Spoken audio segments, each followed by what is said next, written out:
هذا اكو شخص يحب له بنيه، البنيه تصير جارتهم،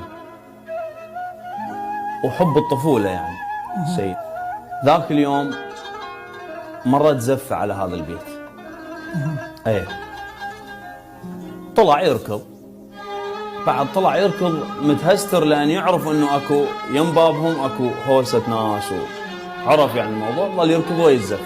فوصل قبل لا تنزل البنيه، قبل لا تطلع من بيتهم تصعد بسياره زوجها الجديد، اكو صوت هلاهل نسوان واكو شكليه ينذب واكو عرس. اي وقف هو بالباب قال لهم والله كل هاي الهلاهل مالتي، الله والله كل هاي الهلاهل مالتي، الله ذولا باقوا صفحه من شربايتي، روح لمروحك لغيرك ما اصير.